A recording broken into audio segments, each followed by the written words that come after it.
It's the Center Fantasy Football Podcast. Welcome to the party, pal! Yes! Yes! Yes, this is my favorite part of the game. Analyzing all of the league matchups week to week. You can't win! Get him a body bag! Finish him! That is a bit above average. I said this sucks, and basically so do you. And discussing the boom, bust, and hidden gem players throughout the league. We ain't found shit! What the hell is Brett Favre doing here? I'm in town to play the Dolphins, you dumbass. Dan Marino should die of gonorrhea and rot in hell. Laces out. Touchdown! And here's your host, Allow myself to introduce myself. David Harbatkin. Hello and welcome to the Center Fantasy Football Podcast for Week 5 of Season 5. I am joined by Mr. Eugene Gazenput of the Dave Secret Crush team. That's right. Also joining us is Dr. Hockey of House Targaryen. What up? And of course... Do you even watch Game of Thrones or no? I do. I'm all caught up. Well, you know. All caught up? Yeah, I know all about it. I know nothing about it. Challenge, because there's no way you're paying for HBO. Well, let's also have... we'll also say hi to Geese, the other half of this controversial trade that we're supposed to talk about. Yeah, let's get into the trade early, because I got 15 minutes in my Uber ride. Yes, because he is Fire. Yes, master. We'll hurry up just for you, master. Yes, massa. I sure do love me a Rush podcast, master. I should also note a programming note that Mr. Matt Lombardi, the one who is very much against this trade, has called me up and wants to be on a special edition of the podcast that we will do tomorrow with an interview with him before I go out to see Blade Runner. I've discussed this trade at length with Lombardi. He is he's being such a little bitch about it. It's really funny. We actually make fun of him in the office about it. He constantly thinks like I'm swindling people by making 2-for-1 trades, despite the fact that he's convinced that whatever your draft position is, that guy's untouchable. If you draft the guy in the first round, no matter how poor he's doing the whole season, he's basically, you have to get equal first-round value back for him. And I think that's ridiculous, which is part of the problem that I disagree with him. He actually sent me a trade offer, although I think it was mockingly. At the same time you did, too, by the way, which I just laughed at. Both of yours. I forget what I said to her. I think you said Cooks and Bilal Powell. And Powell. Yeah, for Kareem Hunt, which I just laughed at. And then he sent me... I love Hunt. He stole him from me at the draft, by the way. My last pick. Oh, I know. I did purposely. And then I think he sent me Garrett Blount and some other jobber for his for Hunt. Yeah. Both of which I roundly rejected. Oh, my trade offer was at least halfway legitimate. Halfway. I think I'm not sure. The Whalers sent me a deal today. Carlos Hyde for Cooks, and I was entertaining that. I thought it was a fair deal, but I have enough running backs that I value Cooks a little bit higher. I wasn't sure, but I thought it was a fair deal. Yeah, somewhat. Whalers has been making a lot of moves actually today. There's a bunch of things. He actually, first of all, in the waiver wire, he picked up Jerome Brown for 25. He spent a fortune today. Yeah. I value Jerome Brown at $2. Me too. I actually valued him at $0. I put in a $0 bid for him, and of course didn't get him. But I mean, Whalers needs a bunch of players this week anyway because I think 3 of his players are on bye. So. Yeah. All right, well, talk about the trade. Why do you think it's a fair deal? I agree with you. I think everybody on this. I don't know if. I thought it was a fair trade. I mean, Diggs, who I think wasn't. I don't know if he still is a number 1 wide receiver in the league, or at least points wise. Bell, who's underperforming, and I gave him a running back back in return. I gave him Martin, who's like a top 10 back, I think. I think it's more than fair, and I think for going forward-wise, I think Gay's going to be in the positive. You can look at it as opportunity cost, whatever value. Let's say Bell puts up 20 points, if Diggs puts up 17 or 7 more than his average wide receiver, and Martin gives him another 5 or 6 more, you're getting a net value of maybe 5 or 6 extra points a week through those two guys. So Lombardi doesn't know really math that well, so that's not his strong suit. I mean, unless you're dealing with like cannolis or something, he doesn't really get those kind of things. I have to explain it to him. But I love the fact that he's so anti this trade because just get the needle him, and I blew him out too, which also helped. You blew everybody out this week. I mean, but I said, I think it's Bilal Powell that did this week because, all right, Le'Veon Bell gets 34 points. I'm not that surprised by it, but Bilal Powell sucks most of the time, and he just happened to get 29 points this week, which was more than the difference in your game. So I think that's really where it came from. You also blew out the rest of the league, by the way. I think you had the highest score in the league. The best part about the league is Lombardi had, I think, the second highest point. He did. And he would have won against every other team except for mine. Exactly. Which makes it extra sweet. It's like another little screw you to him. So that makes it even better. Well, I would imagine the reason why he's so irate about this trade is because he has to listen to you all the time in the office. Oh, yeah. I mean, we usually have one conversation a day. It goes from morning till the time we leave work. So it's just constant little jabbing here back and forth. All right, Geese, what are your thoughts on the trade? Like, what were you thinking when he because Eugene, you proposed it to Geese, right? Yes. So Geese, I actually didn't even remember the proposal. Yeah. Yeah, I had to remind him who it is that he actually proposed. I got 4 different leagues, and I can't keep track of everything. But one of my other leagues is like constant trade offers. I don't remember who I proposed what. Well, so Geese, what are your thoughts on the trade, and what did you think when you did it? I think you put it best. Both of the teams that were involved in the trade won this week. So, and I didn't even have half of the trade. He's still suspended. We didn't know what these guys are talking about. Whatever, dude. I didn't even play the traded player. I don't care. They're a bunch of crybabies. And you don't mind the reputation? Go ahead. I love the controversy. That's what gets me. If I can make a trade every week where there's controversy, I'll do it. Of course. I want to be on SportsCenter, like when you're top 10. Keister all season long, making no moves, and then you make moves late, sifting through garbage, and crying that there's only garbage left to sift through. It's just sour grapes. They didn't make the trade. And I noticed, by the way, that Lombardi was not complaining about the trade until he lost. Then suddenly, that's all I hear about. It was fine. I love the fact that he complained to you. Eugene has to be realistic, though. He's not going to get a flushed-out performance from Bilal Powell. No. So, no. I mean, if Powell is the starter there over Forte, and I think he should be because I think he's a better player. I agree. I actually think he's a lot more valuable than he was.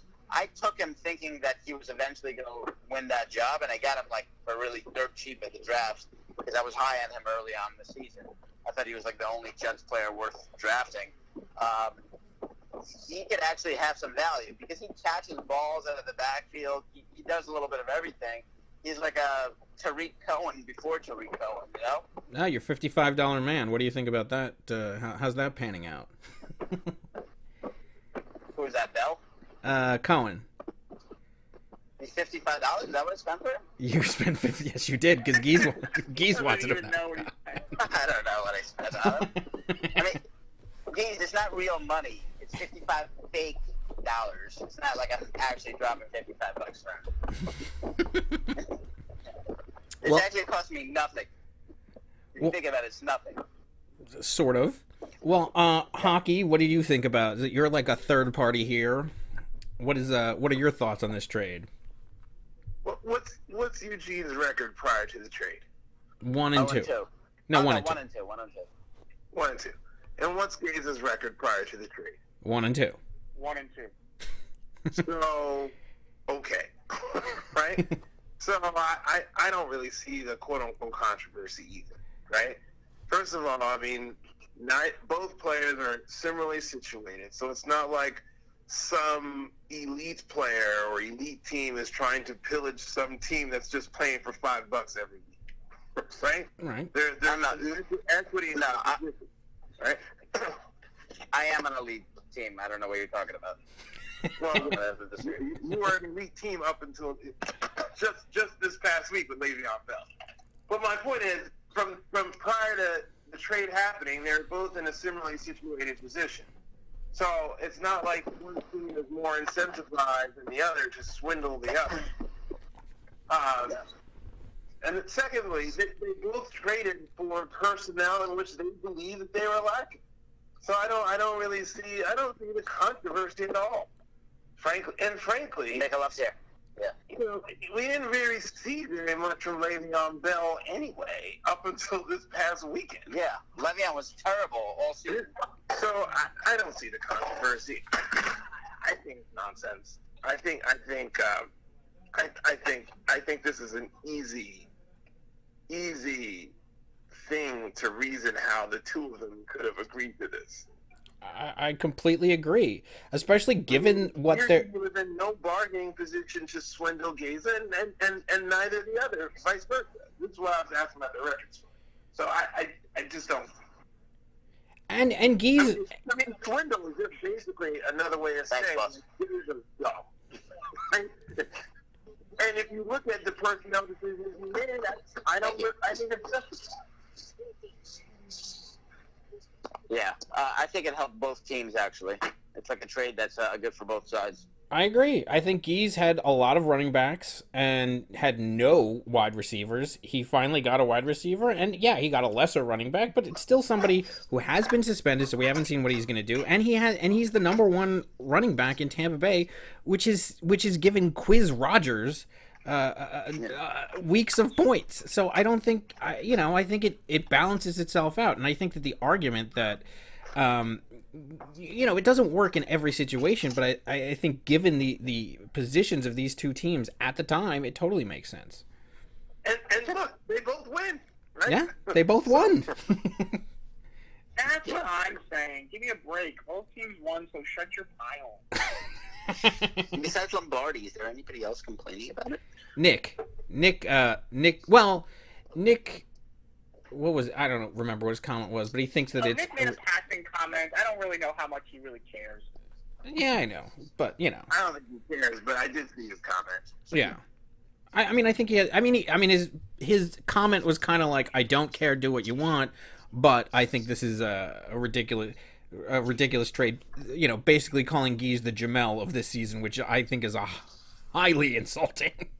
Because here's a funny thing. I actually went back to the vetoed trade and looked at what it was, and I was like, oh my god, it was really what a horrific deal for Jamel.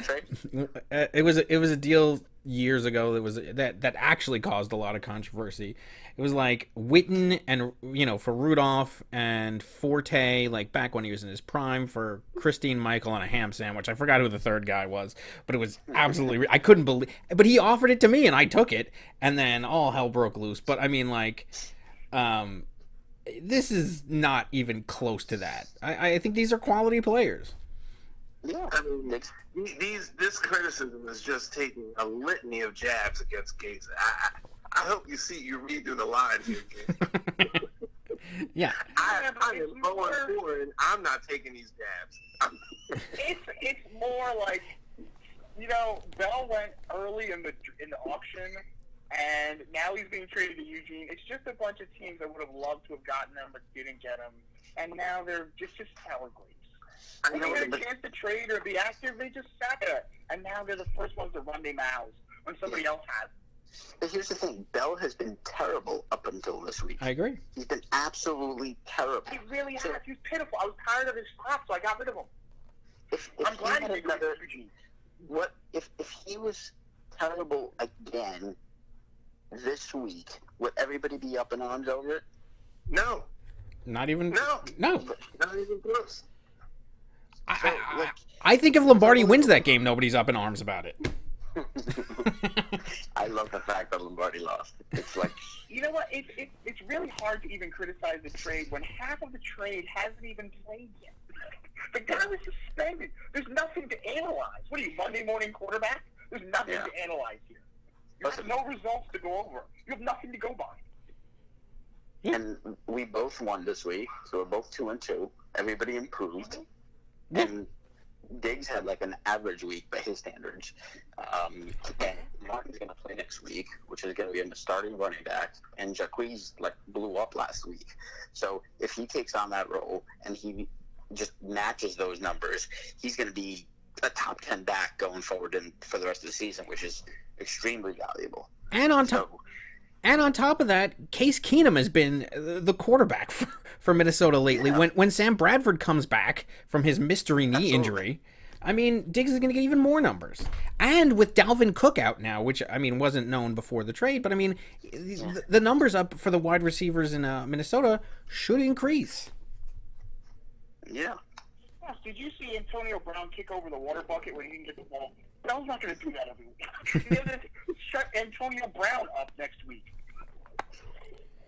It's a joke. I think it's a more than fair trade, and I think at the end of the season we'll have to evaluate it to see who actually won that trade.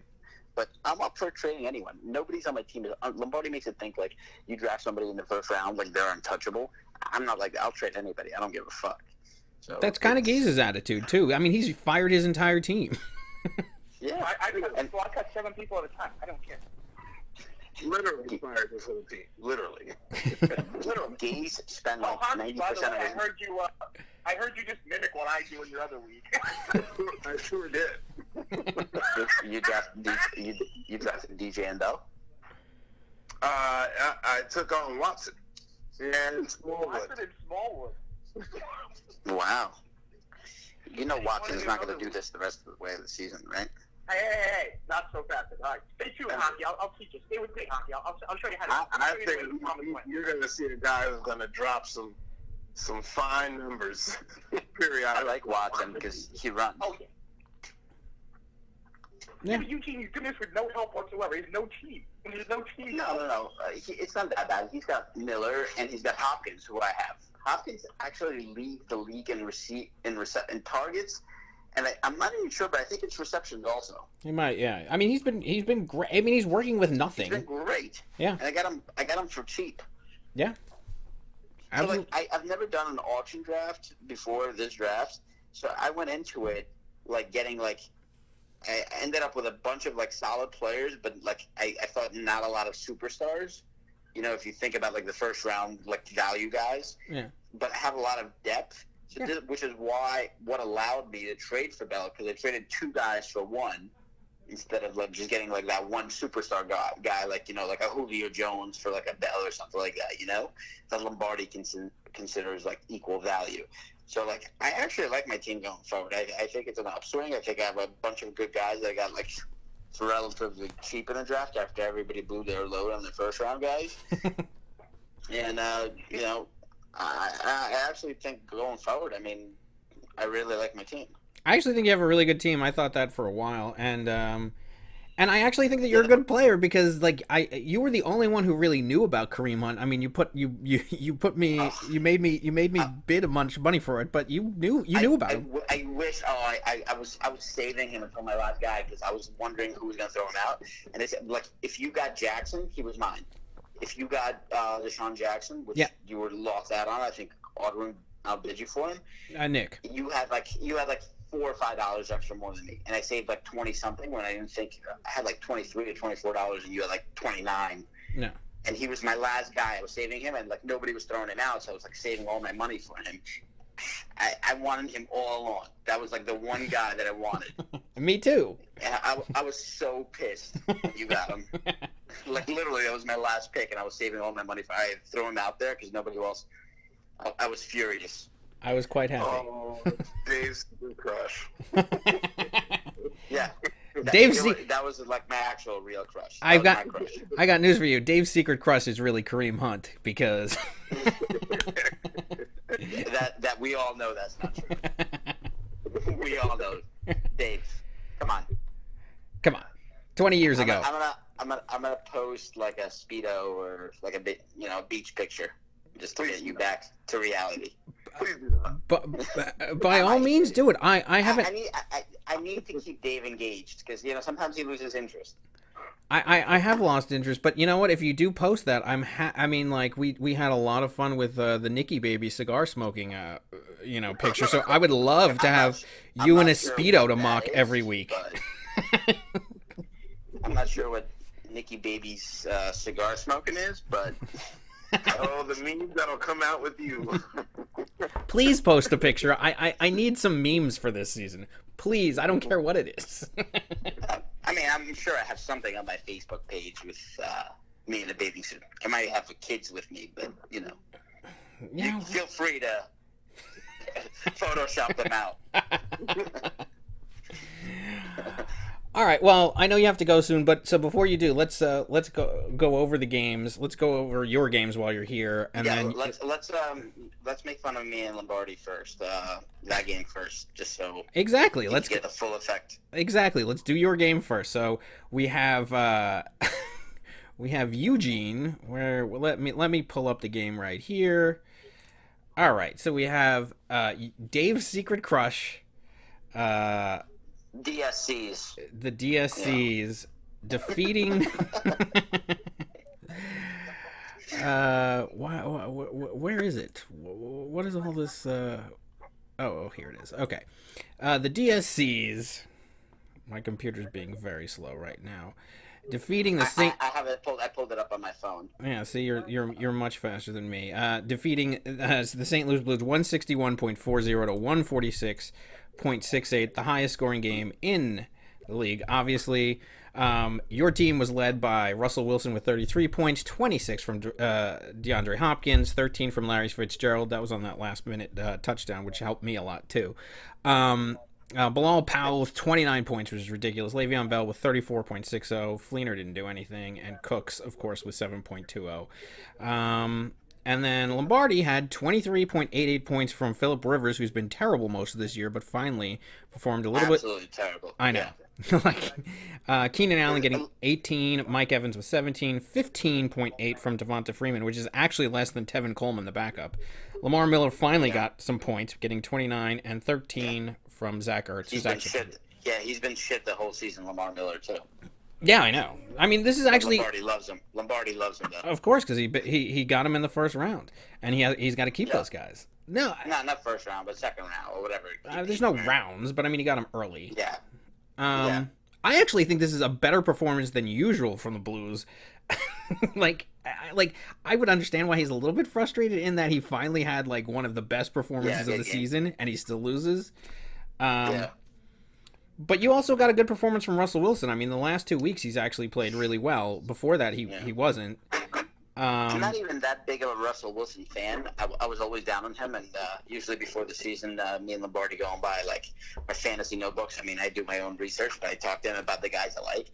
And I hate Wilson normally because I feel like he's just too inconsistent for me. I could get a lot of quarterbacks late. I agree. But he went so cheap in our league that I was just like, value-wise, like I got him for like $8 or $10. It was like something like, and he's a top 10 quarterback. So I was like, I just looked at it as a value. I bid on him not thinking I was going to get him, and then I ended up getting him.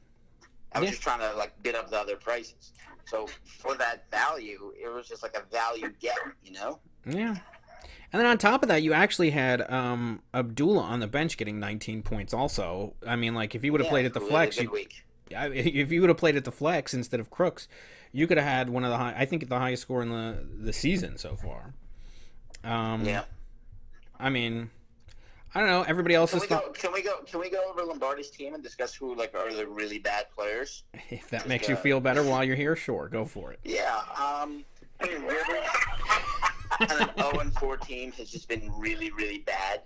Keenan Allen, has he scored a touchdown this season? I don't even think so, right? I have no idea. I mean, one. He had one in the first week. Yeah. Yeah. Oh, he did? Yeah. All right. Evans, who's been okay, but not like a superstar. I don't think he's had those like breakaway games, right? No. Freeman's solid. You can't anything. Lamar Miller's been terrible up until this week. The rest of the team is just like average. It's like a bunch of average guys. Yeah, I mean, Ertz has been pretty good for a tight end, especially. I mean, he's gotten 17, like 14, Ertz. 17, and 13. Yeah. He's been good. No, I know. Yeah. He's just like... Yeah. It's just like... It was a bad week for him to play me. Well, that's totally true, obviously, being that he would have beaten anybody else. My team's in the upswing, his team is in the downswing. Like, I'm good, he's bad. I don't know how else to, like... Of course, as he listens to the podcast tomorrow on the way to work, and he's just steaming fuming. listening to this. Fuming. Absolutely fuming. I could see his little head now. Just exploding from anger. I mean, you clearly won this game. Bilal Powell, week 1 had 8, then week 2, 1.3, and week 3, 9, and then he lose for 29. He wasn't the start. But he wasn't the starter those weeks. The only reason I started him was because he was the starter this week. Forte's banged up. Yeah, so that was a good move by you. So that's the reason you won, not so much Bell, because that guy put up monster numbers. I'm going to say it's Bell just to make Lombardi mad, but you're right. Plus, you got a last-second touchdown to Larry Fitzgerald, and me and Dave both looked up and said, who has that guy? And it ended up being you, and that's when we started to get interested in the last game. And then Wilson, remember his knee was down at the 1, and they challenged it, and they gave him a touchdown. So a lot of things went your way. Yeah. Look, I smoked him like a pack of Cools. I don't know what else to say. I mean, you get to throw in the zingers, but a lot of good things went your way to get to that point. Yeah, and I don't think that Lombardi is on his way down. I actually think this is an upswing for him, by the way. I think this was a better game for him. But, I think your team is on the way up, too. Hockey, speaking of teams that are on a downswing. The hockey dumping already begins. Although, I think to think it's like a man. Take it like a man. You caught an L this week. Stop complaining. Stop bitching. Just get up for the next week. I know. Well, I will only make a little bit of fun of hockey this week, but because he did show up for this program, unlike the millennials who were too ashamed in typical millennial fashion to defend themselves. Who's millennials, by the way? I'm not even sure who that is. Brian Ralph. Do I know him? No, you don't. Do I need to know him? Nope. He's not somebody I need to know. No. Okay. No one really needs to know him. I'm not really missing much by knowing him. Is that what you're saying? You're not missing a damn thing.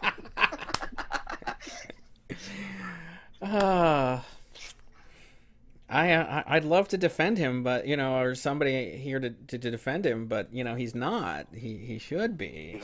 Go Shots. The only thing you need to know, Eugene, he's the best 1-3 team in the league. He is. I don't even know if that's true because maybe the Whalers is, but he's the loudest. I think he's a younger version of you. To some, I mean, not in talent. I'll tell you something, Dave. In terms of if mouth. I was 1 of 3, I would probably go into my kitchen cabinet. I would, it's my mudroom, but I would probably get a bottle of Drano and drink it straight up, the extra thick version, just to cleanse my system. Because if it's really good for you, especially when everything's just not going your way and you've been just miserable. 1 of 3, I might kill myself. Is there really a reason, to be alive at that point? I don't know. Yeah. So what are you saying about the 0-4 team? Yeah. I mean, at that point, you're just in rebuild mode. We're playing for $5 here. $5 a week.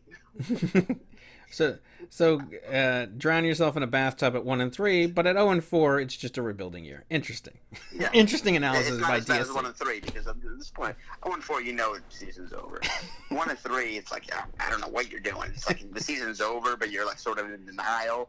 It's like you're in the friend zone. You're involved with a girl, but you're never getting anywhere. It's just weird. I think we need to have the millennials on with Eugene one of these weeks. That'll be fun. Yeah, that might be quite actually. Whatever week you guys play each other, I think we're gonna have to. You don't play each other this week, do you? No, you don't. I don't know. I don't know. I don't know who I play. I know like half the members of the league. You play Tillett.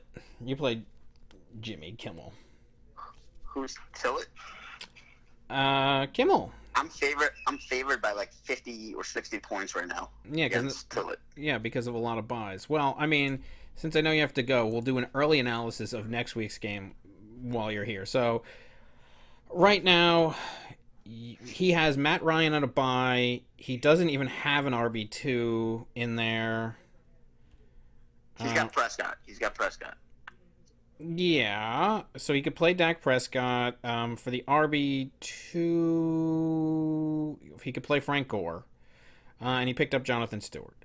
So, right now, I mean, he still has Jordy Nelson, Jordan Landry, who, I mean, I guess he's been getting low double digits each game. Then he also has Devontae Parker, who's also been getting double digits each game. So, okay. He's got Jimmy Graham. He's got a solid team. He's got an okay team. Yeah, I mean he is in second. A little bit better, but he's got an okay team. I mean, he's in second place, so yeah, he does. Yeah, he's okay in second place, you know. Gurley's been a beast this season. He's been like, I know, tearing it up, and Jordy's been nasty too. So I know.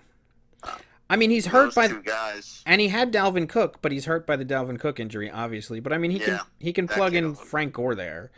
So you add, yeah, but Frank Gore is not Dalvin Cook. No, absolutely not. But I mean, I think this is a pretty competitive team. So I mean, he puts in Dak Prescott versus Green Bay. And then he goes against Russell Wilson against the Rams. Now I think Wilson against the Rams is going to do fine. Hopkins against KC and Jordy Nelson against Dallas. I think Jordy Nelson will actually have a really good game. I think they'll be about even in that. Larry Fitzgerald versus Landry. That's about the same. Gurley versus... I'm not even sure who I'm going to start yet. I mean, I might start Cooks in one of these spots. I'm not sure. I might start Cooks instead of Fitzgerald. Well, you got to do that quickly because that game is starting tomorrow. Yeah, I was debating that. Yeah, I mean, I don't know. He's been okay. He might be all right. We'll see. He's hit or miss. Cooks, like, he's either a blow up for like $150 and 2 touchdowns, or like he'll do like 70, 80 yards and like 2-3 catches. You know? Yeah, but that's the Patriots. I mean, I have 2 Patriots on my team. It's the same thing all the time too. Like, you never know. There's so many people that he spreads it out to. Gurley versus Bell. I actually think that that's a good matchup, especially with Gurley going against Seattle and Bell going against Jacksonville. I think Seattle's defense is not that great this year, as far as the run goes. Yeah. So he might actually put up really good numbers. Yeah, I think he will. I don't know who Croft is. I guess that's the Eifert backup. He's actually a Rutgers guy, Dave. Yeah, I don't. He's actually, he had a good week last week. He's a Rutgers tight end. Now that I have season tickets for Rutgers, at least did. So he's actually a solid player. He had a good week this week against Cleveland. Yeah, but Cleveland defense is not that bad actually. If you look at the stats. And going forward, I mean, Buffalo's good. It's not a great matchup for him, but you know he's solid. Jimmy Graham is hit or miss also. That's true. He is. And whatever points he puts up, even if it's a touchdown, I get from Wilson anyway, so I don't care. And then Doug Baldwin versus Devontae Parker. I give a slight edge to Devontae Parker. Parker puts up I have Parker in a couple other leagues. I really like him this season before Tannehill went down, but he gets a lot of garbage points, like in garbage time. Yeah. Cutler will throw up a bomb. They still count as points. Yeah, I know. And then he still has good. And he still has Sammy Watkins on the bench. He has Garcon, who actually had a good game a few weeks ago. Robbie Anderson against Cleveland. I mean, he has options. You still have an empty bench spot, actually, interestingly enough. Yeah, I got to pick up a guy. Yeah. I don't know. I'm still holding on. Do we have an IR spot? I want to put Luck in the IR, but I don't know if we have one. We do not.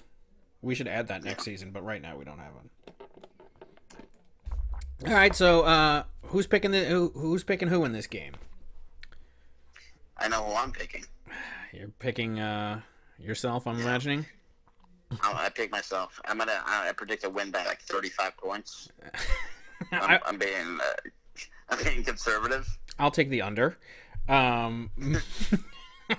Hockeys. Well, he's got an empty RB2 spot. It's interesting. I gotta see who he puts in there, but Probably could put Gore. He's solid. He's got excellent wide receivers. A running back situation. It depends on Powell. If he's gonna put up another 29 points as the starter, He's going up against Cleveland. If they get up in that game, hopefully they'll run the ball. And I think Powell's gonna get some balls. Yeah, but Gore is going against San Francisco. It would have been interesting, but I gotta go with Eugene on this one. What about you, Hockey? What do you think? I think it also rides on that Bilal Powell situation. I really do. I mean, because otherwise the matchups look pretty square to me. Yeah. I don't think it rides on Powell at all. I might just bench him for the season and play a blank spot just to prove you guys wrong. I mean, I feel like I'm going to blow him out by 20, 30 points easy. I mean, maybe that's just me talking. I don't know. I certainly would take the under that, and I think that you need to play Powell, being that he won you the game last week. I think he might. Is it a power move if I just bench him and leave an open spot there? Just show him who's boss? Sure, do it. Has anybody ever done that? That's like going into a boxing match and saying, here, lay one on my chin. See how I can do. No, it's like I want to go into a boxing match and fight with my left. That's what I want to do. But I want to have a statement game, really show the league what I'm all about, and I think that would send a strong message going forward. Being 2-3 would send a strong message. Yeah, it's an intimidation tactic. I don't want to I want to put out a statement game, and going forward, I feel like everybody's going to second guess themselves on which matchups to play against me. It's a little mind fuck for them. Yeah, however, if you lose, then you're 2-3, and I don't think anybody thinks about a Eugene game. I mean, you were actually the Millennials. Didn't they call you a joke a few weeks ago or something like that on the podcast? I don't even know who the Millennials are and what their record is. He's irrelevant. Yeah. They're in 11. I just checked. They're in 11th place. I don't talk to anybody from 8 down. Gaza is the cutoff point for me of who anybody lightning rods, special team, millennials. I mean, I know odds always talk to odd, but anybody from 8 down is that 8, 9, 10, 11, 12 is really the cutoff point for me. Oh my god.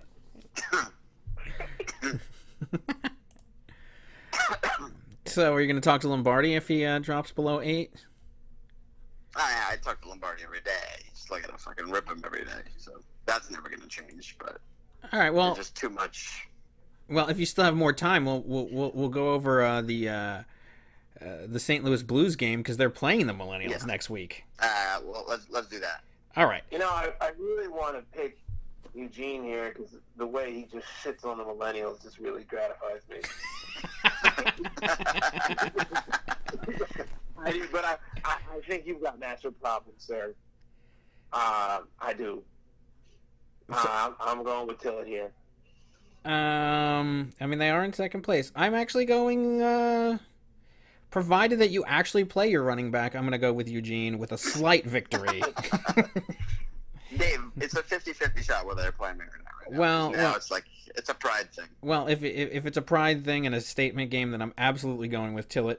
But if you actually play your full roster to its potential, then I'm going to go with you with a slight win, but on the under of your 35 or whatever ridiculous thing that you said. Yeah. My fault, 35. All right. So then I would go with the over. I'm going to go with the over. You're going to go over the 35. Okay, interesting. Yeah, I don't want to call blowout of the week, but it might come to that. Yeah, I mean, who knows? Sure. All right. So then we have. I'm looking at the Millennials team. He's starting Montgomery, who I think has got broken ribs. Benjamin, who's got a torn ACL. Cooper, who I don't think averaged more than 2 points all year. Is this the starting lineup? Whoa, his numbers, Cooper is horrid. Yeah, and Yeah. I mean, Lombardi can actually bench half his team and still win this game.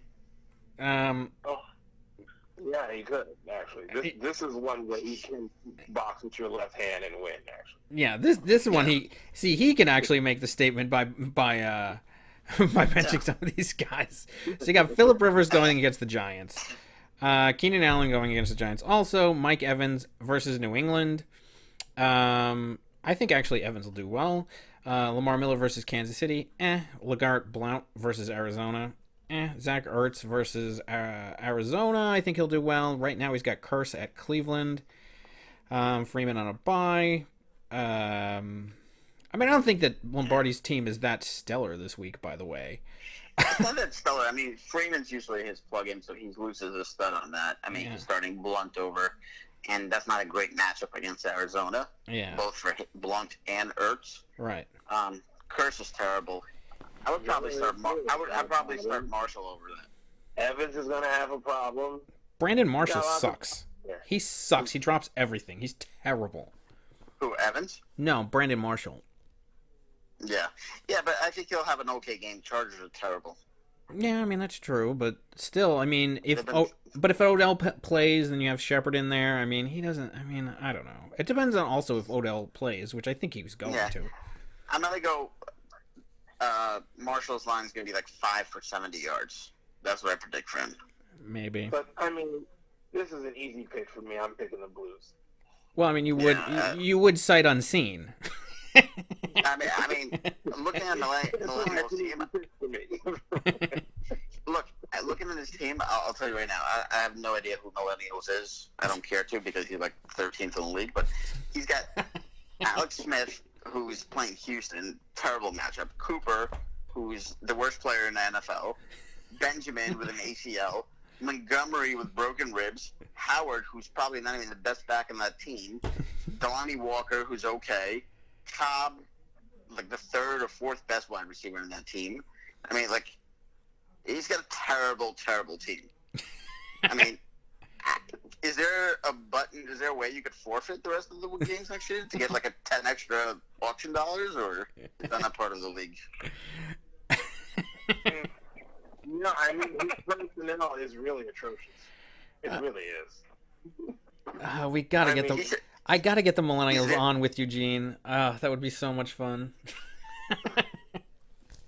When do you guys play each other? I can't wait until that matchup. When do you guys play each other? I don't know, but if there's a way that he could trade his whole team for like a solid player, I would do it. Is there like a 6-for-1 deal that he could propose to someone? Well, I don't know. He's too busy. I don't know if he wants 6 of those guys. I don't know if he wants 6. Yeah, who do you want? Who do you want out of that? I don't know. I don't want anybody. Isn't that what he was saying? Isn't that what the Millennials were saying to Yugi's earlier in the season? Oh yeah, he said my team was horrible. And that there's nobody to even trade. Yeah. Well, obviously, I traded for somebody, so there was somebody to trade. I guess so. But Alex Smith. You want Alex Smith for Le'Veon Bell? Alex Smith is like a $1 valid bid for him, or he picked them up off free agent waiver wires? No, I think he bid for him. I'm not sure. All right. If he did, that's even a worse move. I think he just picked him up somewhere. Yeah, he's got to pick him up. Probably after the first week, he probably picked him up after the New England game. Yeah, I mean, just as a... Yeah, I'm pretty sure that's what happened. Oh, well.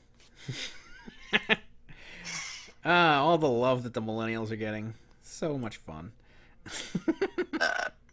Again, I have to preface this. I have no idea who he is. I just think he has a terrible team, and he sounds like a terrible person. I've actually never met him either. And I think you're right on both accounts.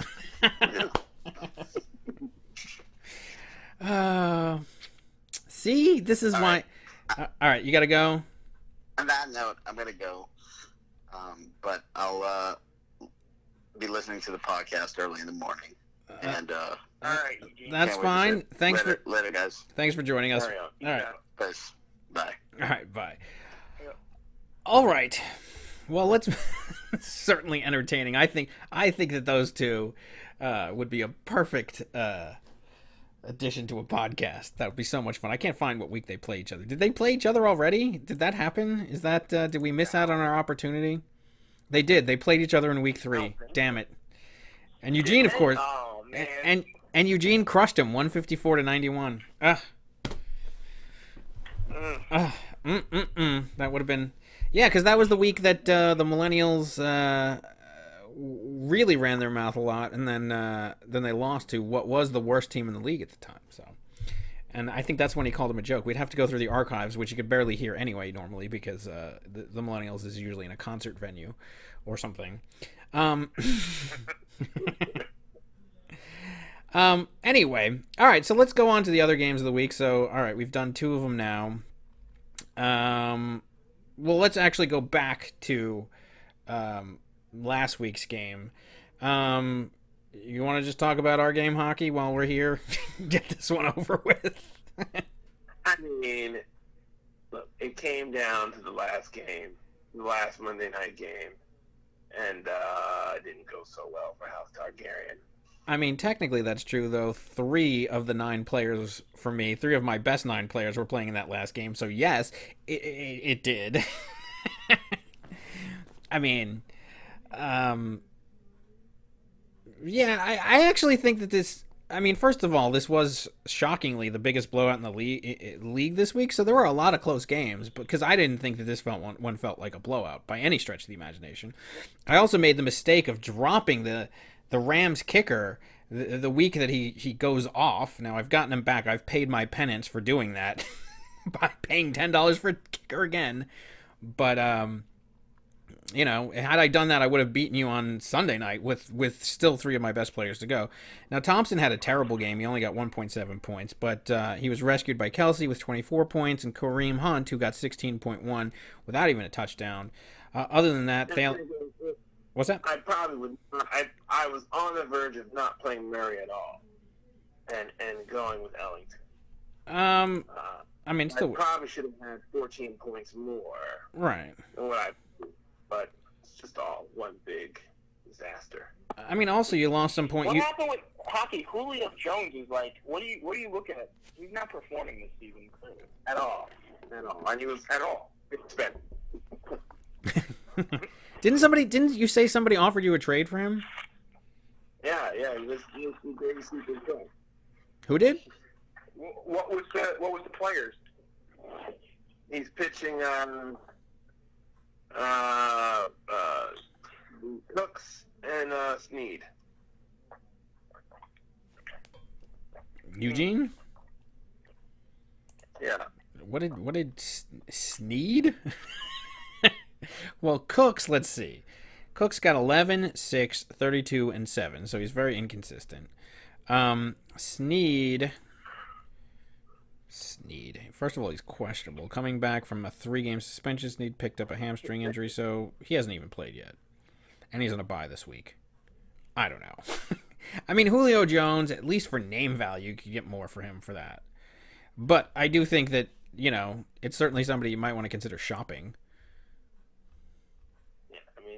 It clearly is not producing up to his, first round draft. No. Hype. No, I mean that was a big part of this game. I mean, but he did go down with the hip flexor. Although Odell got beat up in that game, and he still came back with 16 points, broken. With the finger that they were putting back in the whatever, and then the ankle injury, he still gets 16 points. So Thalen with a disappointing. Well, at least hockey, you didn't play Marshawn Lynch because he was horrible again. Oh yeah, he was atrocious. We was dealing with Denver. I mean, that was gonna be a dead end there. Yeah. Although DeMarco Murray last week had the week before this, he actually had a pretty good game. I mean, what did he get? He got 19 points. So I could see why you'd want to, give him a shot. But yeah, no, he was. He had a good game. He had a good play. He ran for 75-yard touchdown. He had a good run. He had a run. Right. All right. Run. Yeah. I was literally on the verge of sitting him. I didn't. Duke Johnson, though. Duke Johnson with 21 points. Pretty impressive. Yeah. 9 receiving yards, 1 rushing TD, 47 receiving yards. I mean, that's a good game. And Clay with 16 points. That was also a good play. Yeah, you finally picked the right tight end to play. Exactly, with your rotation of them. Yeah, you finally did a good job there. And Quiz Rogers, who I dropped, and I was fearful of somebody taking him. I was fearful of you taking him. I didn't care if anybody else took him. I was really furious when I saw that you took him, but luckily I escaped that. I mean, I took him to pick up Palmer, who, outperformed all the rest of my QBs. I actually have a question, because I think I have a QB problem right now, to be honest with you, because I right now have a three-headed monster of underperforming quarterbacks. I mean, I have Carson Palmer, who did save his game by getting 19 points. By getting hit the bed, yet after having wonderful home games the first 2 weeks. Absolutely hit the bed back at home on week 4. Who? Simeon. Oh, yeah. Yeah. Oh, yeah, Simeon, yeah. Yeah. First 2 weeks he played at home, he drops 27 and 31. And then the last 2 weeks he's been pedestrian. So is this going to be the move to Wentz? Yeah. This week is an easy call because I think he has a bye week. So yeah, Simeon's not even in there. No, actually home against Arizona. I mean, the ironic thing is that I think that Wentz has been one of your best QBs, in general, yet he keeps getting on the bench for you. So, I don't know. I mean, because Wentz has had 23, 29, 15, and 17, so he's slowing down, but I still think that he's a quality quarterback. I mean, he was outscored by Simeon week 1 and week 2. Yeah, no, I get it. But what about the 1603ers QB situation? Because you have Carson Palmer right now, who, saved his game with 19 points. Then you have Roethlisberger with 13, Stafford with 10. I mean, there's a three-headed QB monster there, and none of them seem to be really good right now. I don't know. You think the 1603ers should be concerned? Well, how many times is Ben Roethlisberger going to throw to A. Brown next week? Lots, but and he is coming home. I mean, we always know that he's not a good road quarterback. But the Jacksonville defense is not bad, especially against the QBs. I think they're ranked.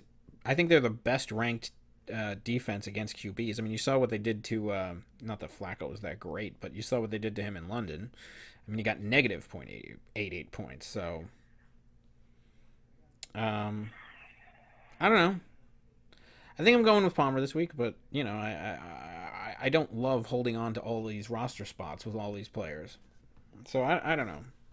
I mean, other than that, I think that I didn't realize you're holding on to 3 quarterbacks. I know, and I don't love any of them. I don't know. But other than that, I actually think this was a one of my poorer games, but thankfully I was playing you, Dr. Hockey, so Nice little jab at the end, you got in. You're welcome. Thank you. I appreciate it. It was inter office rivalry week. You had Eugene going against Lombardi, and you had you versus me. Though we haven't talked much crap about this game. This is the first time I'm even talking to you about this game. So yeah. All right, moving on to the next game. Let's do your game, Geese. Hackettstown Hagglers, on their way up despite getting Stephon Diggs, wins this game. Stephon Diggs comes away with 14.8 points, 8 points only for Alan Hearn, 17 for Smallwood, your new pickup, 9.6 for Carson before he goes down with an injury, 1.9 from Jason Witten, and 10 from Shepard. But the big story on your team is obviously your new QB, Deshaun Watson-Yayos, with 42.72 points, 4 pass TDs, 283 pass yards, 1 rushing TD. I mean, I was watching that game with you, and we were talking to each other, and you were like, "Oh my God, is this guy ever gonna stop?" He's a one-man wrecking ball. Yeah. He is. I mean, and like the week before when he played the Patriots, you could see that he could just get out of everything. And then he had the week before that where he had that ridiculous run against Cincinnati. I mean, this guy is good. I mean, he's doing it again with nothing. He has nothing. people say, oh, he's got Hopkins and everything. But Hopkins is quadruple covered every play.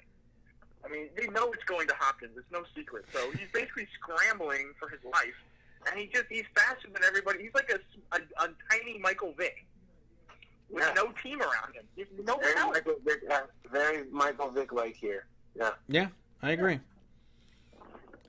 For the Whalers, he had Drew Brees with 23 points, then only 2.1 from Demaryius Thomas. I mean, I mean, clearly Michael Thomas in the law firm of Thomas and Thomas was the better Thomas today, or that day. But yeah, we watched that game too. Demaryius Thomas was atrocious.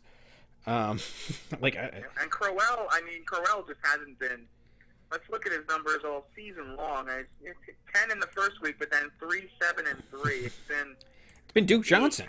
Questionable. Duke Johnson has been getting the touches for Dr. Hockey, actually. Then Then, like a broken record, I will go on and on and on about this player's supposed to be suspended, by the way. I don't know why he's still playing. Ezekiel Elliott, I renew my objection, Your Honor, for what it's worth. I'll probably be objecting all season because this spineless Goodell is never going to suspend this guy ever. Well, he can't. He's constantly brought in. If it wasn't for Elliott, he would be 0-4. It's probably true. And then actually, so we were watching and then Macklin, we picked out of your trash can for 5 points in that game. and then we were watching that last game. So it was a really tight, close game all day long. When Demaryius, I think after the Denver game, so Demaryius Thomas only got 2. So then after that Denver game, it was, you had a couple point lead. I think you finally overtook him. You had like a 2-point lead. So then going into the last game, yeah, we were up by 4. Yeah, you were up by 4. And then going to that last game, you had Carson going. He had Jack Doyle going. I think they both got injured. I mean, obviously Carson's injury was worse, but still, his guy got injured just slightly before Carson did, and you already had the 4-point lead, so you edged him out by 2 in that matchup, and then you add the 4, and that's why you have the victory here. And frankly, in a week where there weren't, other than Eugene and Lombardi, there weren't very many high scores this week. 118 is pretty good. You beat a lot of teams this week. And with the continually underperforming tight end position, which hopefully we remedy with another Watson Yayos. You're gonna have the team of Watson and Watson Yayos, just like the Thomas and Thomas game. All right, so Hockey. Any other thoughts on this game? Nope. I didn't think so. All right, moving on. So then we have Nikki. Nope. Nikki Baby, the third place Nikki Baby at 3-1, winning 116.36 to 96.62 over Black Ice Dynasty, falling down from their performance the week before against the Hagglers. So this week, Eli Manning actually goes for 31 points, and Aaron Rodgers went for 31 points. So it's 31.06 to 31.72. So Eli Manning actually edged out Aaron Rodgers this week. But then A.J. Green edged out Emmanuel Sanders. T.Y. Hilton by 2 points gets 6 points, whereas Deshaun Jackson got 4. But then the difference really happened at running back. Leonard Fournette gets 24.5 with only 3 points for Melvin Gordon, and then 10 for Ingram and 8 for McCaffrey. And then tight end, Brait for Black Ice Dynasty gets 18, and then 7.6 for Jared Cook. Devontae Adams gets 9.3. Marquise Lee with 3.8. And then the Jacksonville defense got 14 points and only 2 from Miami. So, I don't know. I was having this conversation with you earlier. Nick is in third place right now. He's 3-1. But how good do you think that his team is? Because I just think that he's caught a break in his schedule a little bit. I don't know. His team is not bad. I don't think it's third place good, though. I think that, a lot of other teams have gotten to 2-2, and he's gotten teams on somewhat off weeks. But, his wide receiving core has been terrible. He has Emmanuel Sanders and Deshaun Jackson, neither of which have done anything. Ingram's okay. Fournette's fine. But other than that, he doesn't really have much. I don't know. What are your... Terrell Pryor Sr. finally got 16 points in that game. That was the first time he basically performed. So I don't know. What are your thoughts on these teams? Nothing. Well, I would say nothing. I mean, Nick got 14 out of the defense. That's solid. Walsh with 9 is solid. The flex player got 9.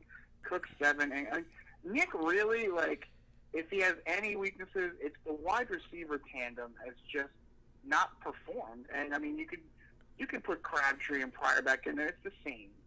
There's no difference. I mean, Crabtree had that 1-3 touchdown game. He's heralded as a god. And the next week he gets 1.7 points, and then even less, 0. I think the whole Crabtree experiment is done. Yeah. And he might be injured, but I mean, Emmanuel Sanders and Deshaun Jackson, I guess, that he stole from you. I mean, you're probably glad he stole them. I did. I am. ended up with Kareem Hunt. I'm thrilled. Yeah. No. I mean, I think Nicky Baby has an average running back core. I think he has terrible wide receivers, but I think he has Aaron Rodgers. Obviously, I think it's very Aaron Rodgers dependent, and he's got one of the best defenses in the league in Jacksonville, at least points wise. So I think Miner actually. And Miner played the game of his life.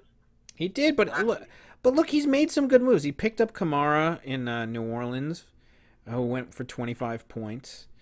I mean, he had a lot of points on his bench. He had 111 points on his bench.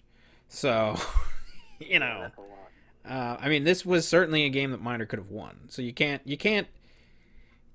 count him out as as a team. I'm just saying that I think that he had a bad week this week, and Nicky Baby took advantage of it. I'm just questioning, I don't know. No, I agree with David here. Look at this squad. I mean, this is not some 3-1 squad. Look at these jobbers in here, right? And he squeaks by in week 2 because Crabtree had the game of his career. Okay, then he squeaks by. I mean, it's like a squeak by every week. I know that's what he did to you. I mean, he won by what, 5 points? Rodgers. Yeah. Rodgers outdid himself amazingly. Yeah. Oh yeah, garbage time versus Atlanta. Rodgers came back and got him the win. Yeah. It's but this is, I mean, these receivers are nowhere, right? And that's across the board, all the way through the flex spot. All right. His kicker's not even doing anything fantastic. The defense, besides week 1, isn't doing anything fantastic. I mean, it's actually rather fortuitous. I mean, his best player is Fournette. I know. Fournette. Well, and Rodgers. And Rodgers. Yeah. No, I don't. But it's not like he's getting pedestrian points from the rest of the squad. I don't know. So Juan, would you say that Nick and Jamie has the better team on paper? Because they have 3 big-time players. Nick has 2. I'm looking at Nick and Jamie right now. Their squad's rather pedestrian, to say the least, especially at the running back position. Yeah, but they're not winning games the way that Nick's winning games, right? No. When they won the 2 games that they won, they won by a lot, right? Yeah, because and they won scoring points, right? Because Brady's, he's like he can throw touchdowns till he's 50 years old, and Gronk is probably right there with him, right? So. Yeah, I tend to give Nick and Jamie's team the tilt here, but I agree with you. The same characteristics, right? You look at these guys, you didn't even know who they were until you read some article on fantasy, and then you realize who some of these guys are, and then you're like, but this is not some well put together team. This is not that either. No, I don't think that they are. You look at the personnel of these teams. And then you look at 0-4 House Targaryen, and somebody's gotta say, what happened? What's happening here? Am I that goddamn unlucky? I did. At least you know who my players are. I can't even pronounce this guy's last name, who they have at running back position right now, Nick and Jamie. Who is this guy? I don't even know. I mean, we could get this week. Coming up. I don't. Precise. Precisely. No. No, but I mean, but like, but here's the thing. Had Nicky Baby not gotten that last second, win against you with Aaron Rodgers in garbage time, you'd be 1-3. It's a different look at that point, and Nicky Baby would be 2-2, and nobody would even be thinking anything about him. He wouldn't be in third place. I mean, he wouldn't be in third place with points by any stretch of the imagination. So I think, like, that one game, that couple of points made all the difference up to this point in the season. But I think that he's a very vulnerable team, and especially at 3-1, I think he's very vulnerable. But I mean, week 2 could have caught an L too, but for Crabtree's random game of his life. Yeah. I don't know. Maybe I'm just ranting from an 0-4 session, but I mean, come on, Peter. Yeah. I mean, you look at the Millennials team, you're like, that's garbage, right? You look at my personnel and you say, what happened? I mean, there's a difference. There's a difference. Goddamn difference. I'm not going to refute that because, Millennials are not here. Defend yourself, sir. I mean, nobody's name Precise ever made my lineup. Okay? All right, well, I think that'll do it for the Nicky Baby and Black Ice Dynasty game here. Let's go on to that Nick and Jamie Tillett Trey game, which was actually, I mean, this was a battle for second place, really. I mean, both teams were 2-1 at the point at that point, and they were both really quite ahead. But Tillett Trey ends up edging out in this game. They get 12.48 from Matt Ryan, 23 points from Jordy Nelson, 10 from Landry, 34 from Gurley, who's been ridiculous this season, 12 from Cook before he goes down, 10 from Jimmy Graham, which is actually a pretty good game for him, and 12 from Devontae Parker. Nick and Jamie get 24 from Brady, only 7.4 from Antonio Brown, 11 from Alshon Jeffrey, 15 from C.J. Anderson, who's actually been quite surprising this year, only 5 from Jamal Charles. So they were running both Denver running, I don't even, whatever. 12 from Gronk, and 7.9 from Matthews, and 20 points from the Seattle defense. And actually, Geese and I were watching this game, and it looked like Tillett had the win, in hand, going into that Seattle game, and we were like, well, it's Graham versus Nick and Jamie's defense, and a defense is not going to get that many points. And it looked there was a period there where we were like, they scored 2 touchdowns. Yeah, they did. There was a period there where we were like, Tillett's got to be sitting there going, no, because they were within 2 points just from the defense, and then things ended up going the other way. Yeah, they scored 2 touchdowns, 3 sacks, and a fumble. Fumble recovery. Yeah, I mean, the Nick and Jamie, as opposed to Nick. Look, I think they have 3 players, and they're just, if they have great weeks, they win. If they have terrible weeks, they don't. Everybody else on their team is almost irrelevant. They're almost doing what Eugene was talking about doing, which is not even playing anybody else, because they might as well not, because there's nobody even there. I don't even understand what garbage is on this team other than those 3 players. But those 3 players, when they're on, I mean, they get insane amounts of points, and you've seen that.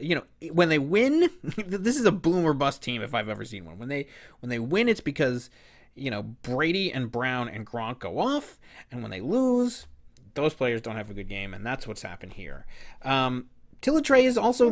What? I don't think that C.J. Anderson is that awful. I don't either, but then no, I agree, but Jamal Charles, what's he doing in there? I don't know why they did that.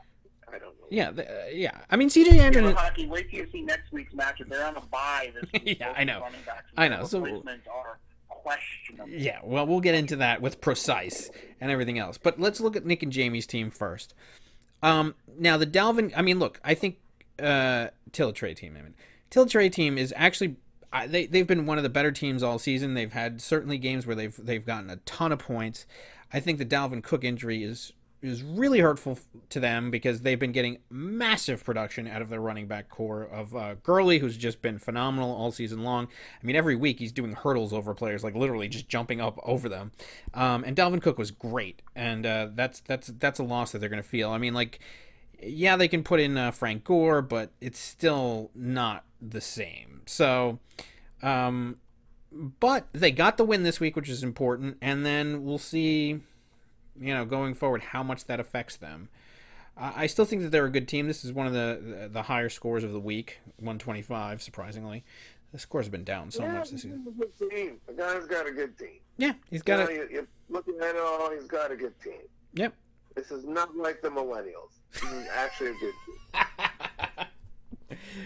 team. I love it. The millennials jab.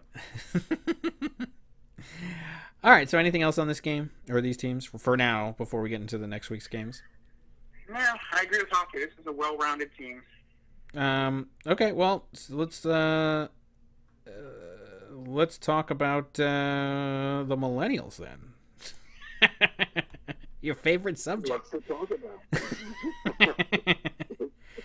Making the Lightning Rods look like the greatest show on turf. Yeah, the Lightning Rods, who the week before had the worst score in league history, or in the league this season, not even cracking 60 with only 59 points. This week puts out basically the same lineup, and gets 115. And look at his totals from the Lightning Rods. Pitiful, except for Cam Newton. Basically, Cam Newton almost beat the Millennials by himself. Well, you had the Houston defense and the kicker and Cam Newton. Yeah, everything else is single digits. Martavius Bryant was 7. I was the only guy that picked the Lightning Rods last weekend, for the record. Wow. Yeah. I mean, yeah, the Lightning Rods are not a good team, by the way. But, they got enough to win this week. I mean, Alex Smith with 29 points, 2.9 for Amari Cooper, who's just been atrocious. 14 points for Benjamin, 2.8 for Ty Montgomery. Did he go down with an injury? I think he went down with an injury, right? A rib injury, sure.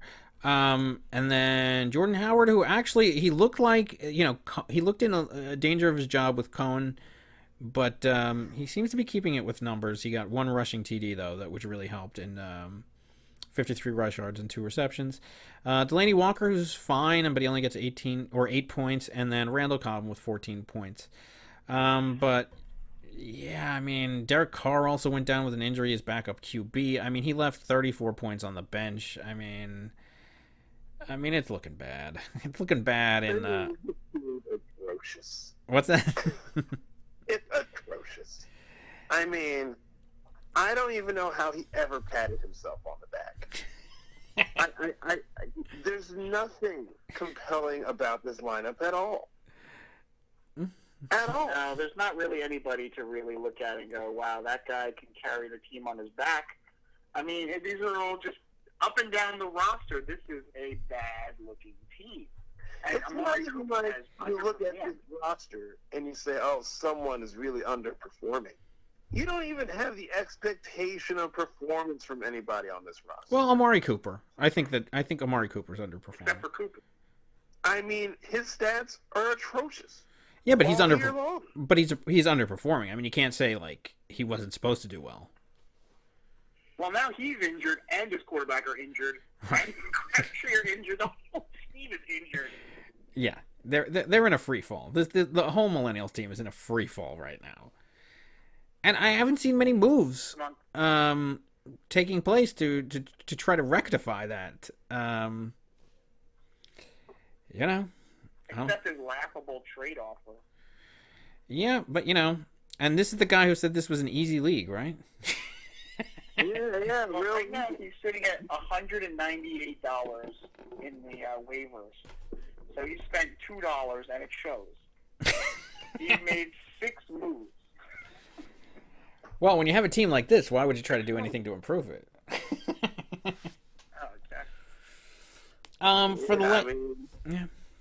This entire lineup is a non-starter.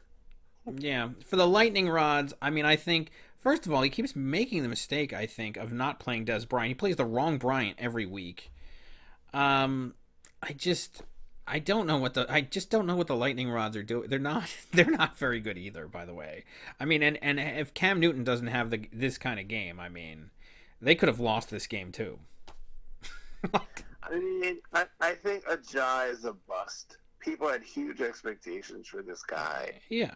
And he's a bust. Absolutely. And you know, Gillespie had like a week 1 game. Yeah. That was positive, and then now is a bust.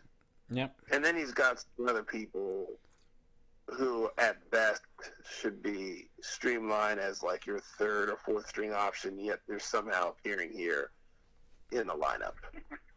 So I don't know. You know, and look, there's a lot of talk about Tyreek Hill, but that's just not the type of offense that Kansas City has, where you're going to get great numbers from this guy week to week.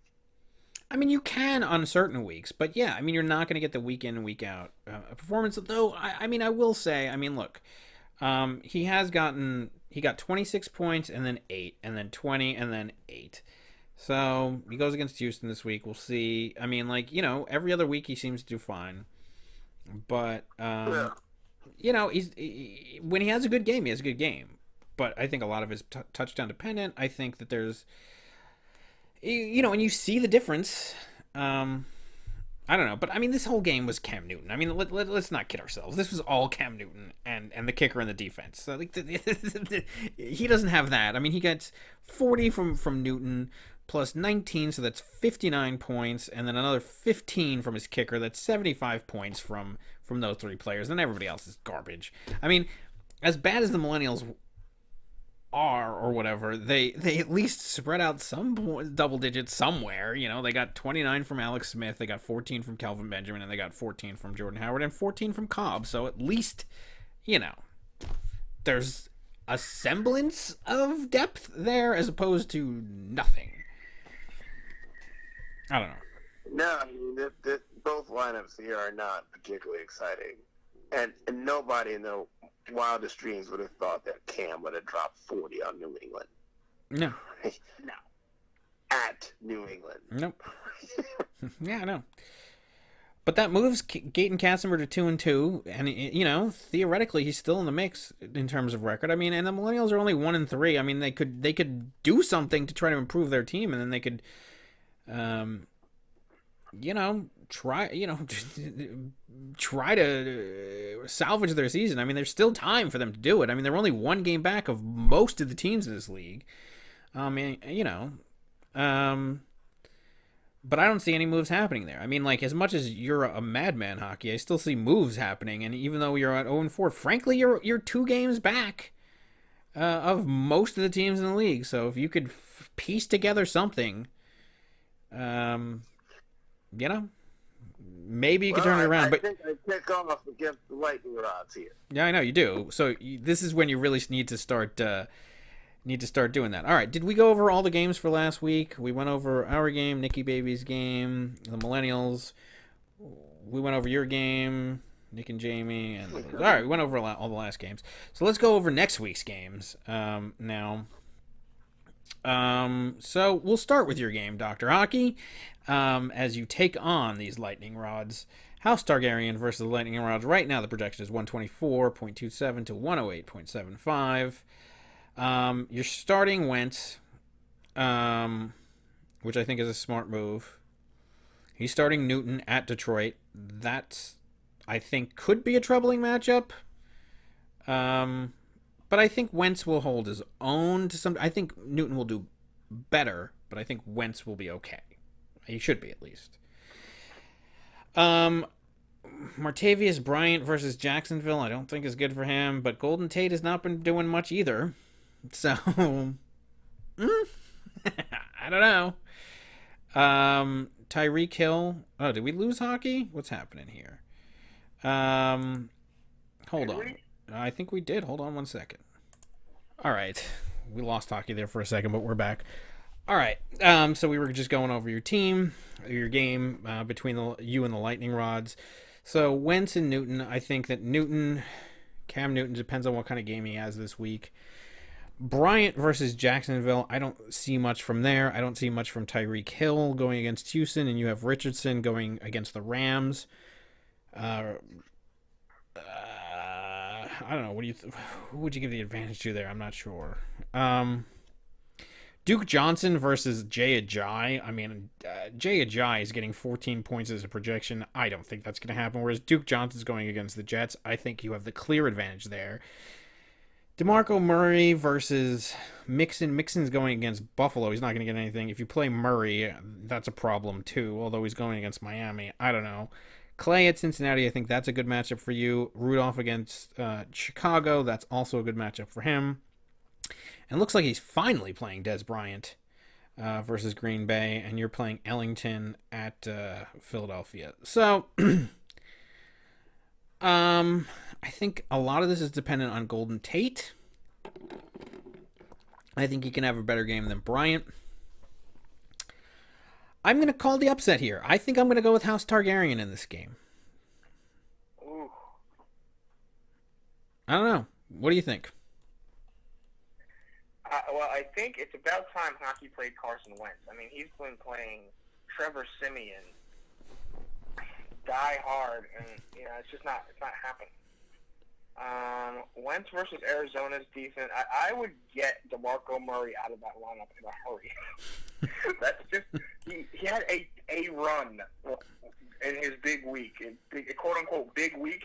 A 75-yard touchdown run, a single run. I mean, other than that, he's got 3 points, 8 points, and 5 points. He's a bust. He's true shark bait in the auction. He's horrid.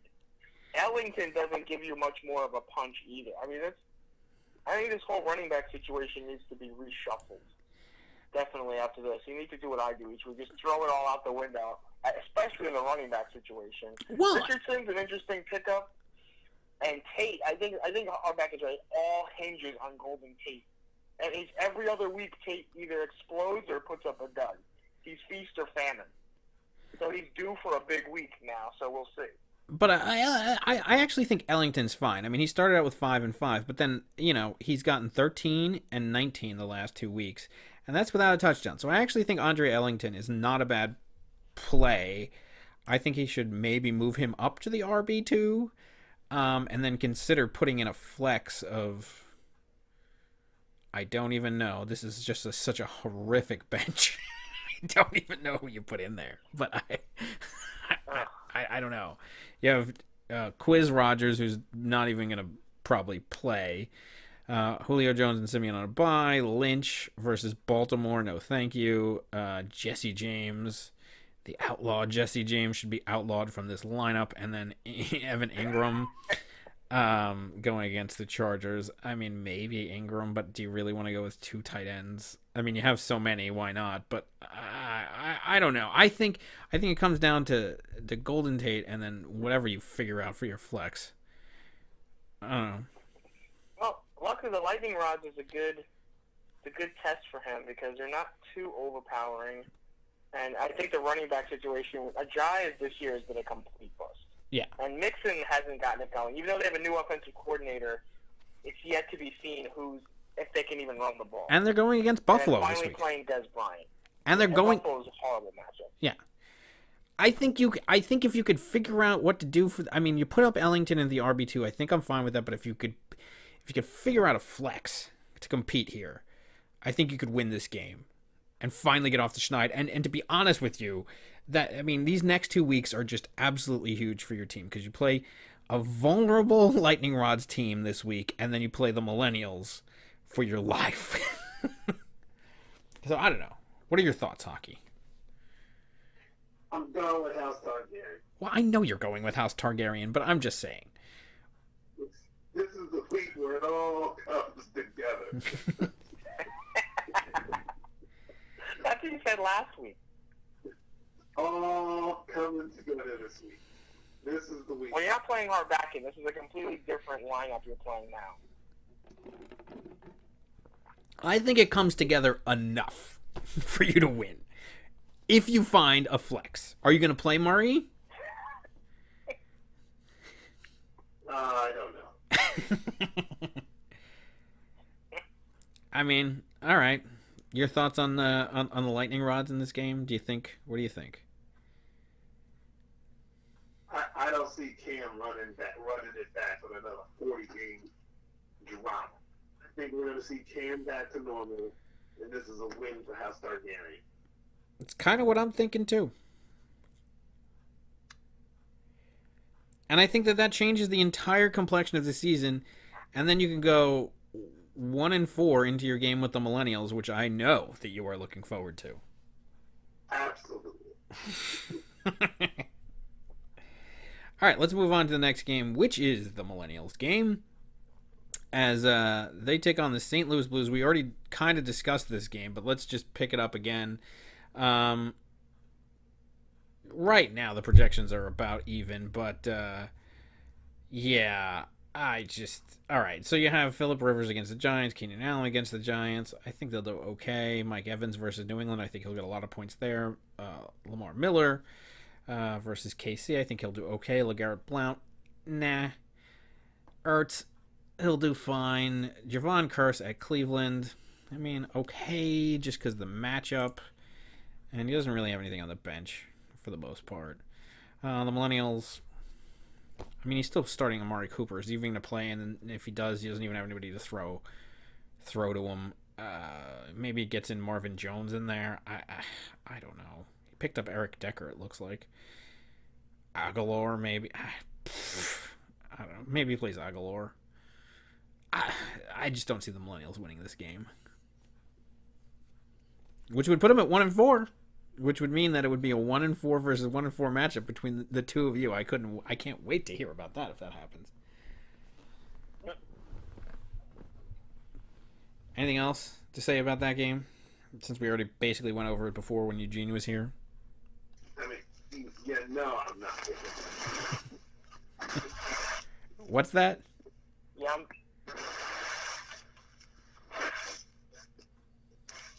I don't know what you're saying. I'm picking the Blues. Yeah, as am I. All right, so let's move on to the next game. Let's do the Hagglers game. Hagglers versus Nick and Jamie. All right, so right now the projection is 132.56 to 108 in favor of Nick and Jamie. I think that this is a ridiculous projection right now. Which is insanely lopsided projection for a game. Doesn't even... Come on. I mean, but it was a very similar projection to last week when you beat the Whalers. I think we're going to know a lot tomorrow night because this projection is ridiculously lopsided.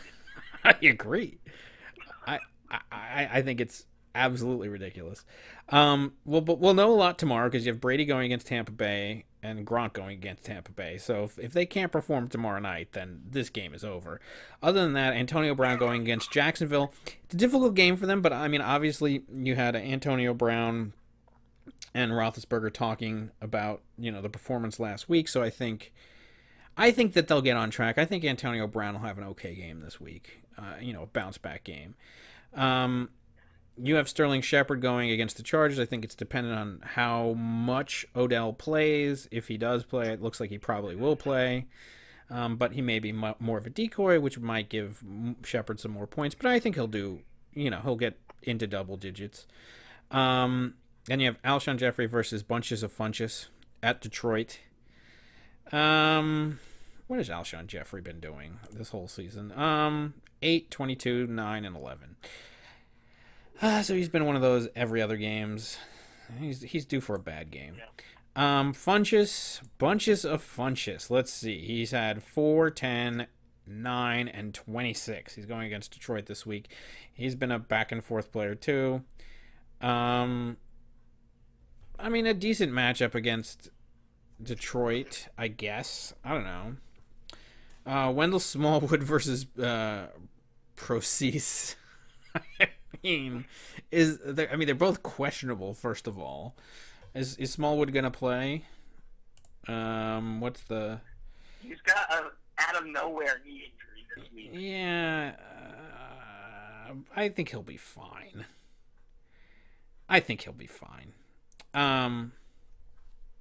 Procease, I don't think so. I think McKissick, or whatever is it, McKissick? I think he's going to be... I mean, I watched that game with you, and I think that guy looks to be ready to go. I mean, he was blazing through everything, and I think very quickly in this game, especially against a Rams defense who was atrocious against the run, I think that guy can go off for a lot of points. In fact, if I were you, I might consider getting him in there. You have Doug Martin going against New England. I personally think that in games when players, in the first game back for players, they don't always do that well. Though it is an advantageous matchup against, a New England defense that's been giving up a lot of points. Going against Aaron Jones. Okay, I don't know anything about him. I just don't even know who this is. When Montgomery went down with an injury, he basically came in. Sure. Going against Dallas, who gave up a lot of points last week, but that was to Gurley. I think that's a tremendously different situation. I mean, look, he got 10 points, but he also got 6 of them off of a touchdown. I think this guy could have 2 points next week. I mean, maybe. I don't know what's going on there. Yeah, but this is a Nick and Jamie team that's not built on the rest of these jobbers. It's obviously a 3-man lineup. It doesn't matter who they put in. They've made no bones about it. This is a 3-man roster. They don't care who the rest of the players are. Obviously. These moves are just for show. It's a 3-man lineup. Yeah, I completely agree with that. Look, you have Brady going against him. Why even assess the rest of the lineup? The way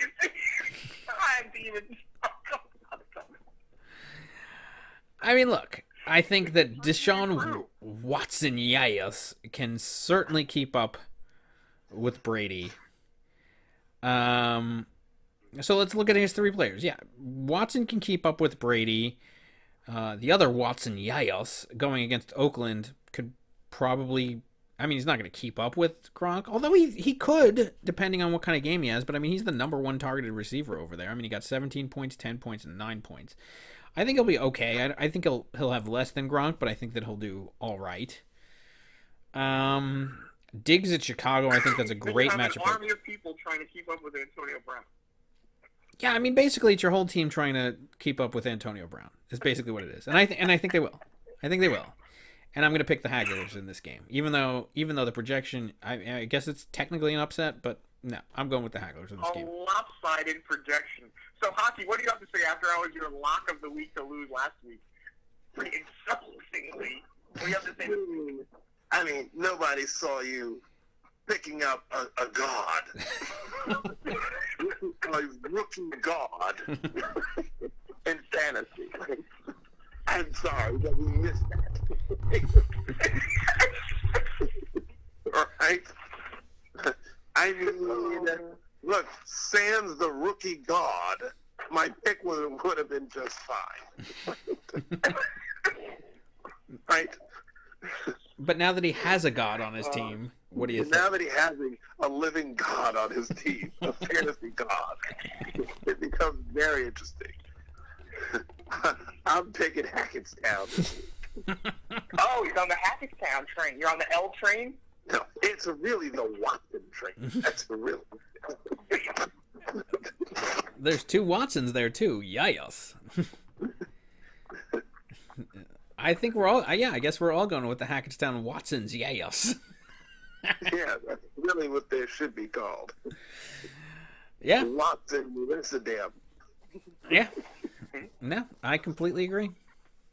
I mean, I've got to go with myself, obviously, but yeah, it's a different lineup. It's a different look. Sometimes you get lucky. He was actually talking about him last week. He just kept rambling on and on. Like 3 guys are hanging off of him, and he's still completing passes. I just had to take a look. And let me tell you, Hockey, I'm glad I looked. Yeah.